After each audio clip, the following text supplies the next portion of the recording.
Assalamu alaikum. My name is Muqsid Aziz and I welcome you to Gohar Publisher. Our motto is redefining the geography of education through digital resources for conceptual learning. And today I am going to teach you Gohar Mathematics for class 5, chapter number 7, geometry, and the topic would be symmetry. जी तो चलते हैं topic की तरफ जो कि है हमारा symmetry.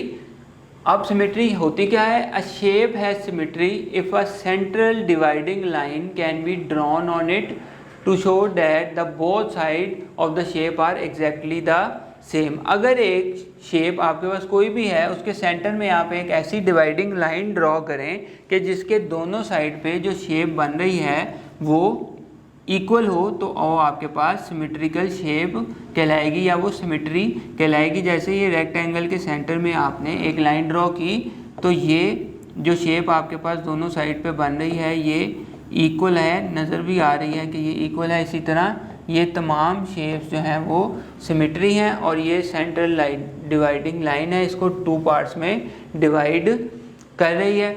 अब आप 2D फिगर्स में किस तरह रिकग्नाइज करेंगे डिफरेंट काइंड्स ऑफ सिमेट्री को, वो देखते हैं। Reflective symmetry, the central line divides the shape into two same parts, both parts should be the mirror image of each other.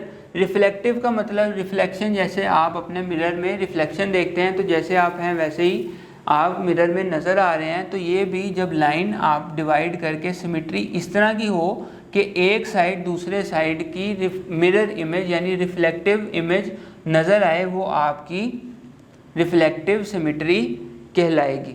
Rotational symmetry, अब rotational symmetry क्या होती है? एक ऐसी शेप अगर आप उसको रोटेट करें 360 में एंगल में तो वो अगर एक दफ़ा भी original at least twice in a complete a figure has a rotational symmetry. एक फिगर रोटेशनल सिमेट्री में कब फॉल करती है?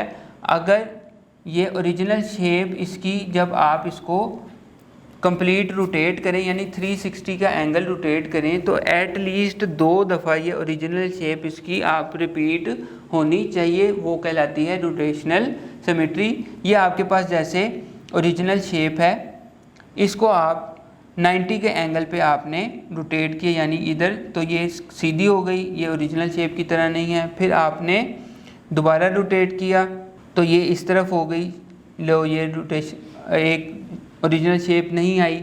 देन आपने दोबारा रोटेट किया तो ये नीचे, और लास्ट पे जब आपने किया तो ये ओरिजिनल शेप आ गई। लेकिन ये कंप्लीट रोटेशन में आपके पास एक दफ़ा सिर्फ आई है तो ये रोटेशनल सिमेट्री में फॉल नहीं करती। जो ऊपर वाली एग्जांपल है आपके पास ये वाली, ये 2 दफ़ा आपके पास रोटेट करने पे 2 दफ़ा ओरिजिनल शेप में आपके पास आई है तो ये आपकी रोटेशनल सिमेट्री में फॉल करेगी।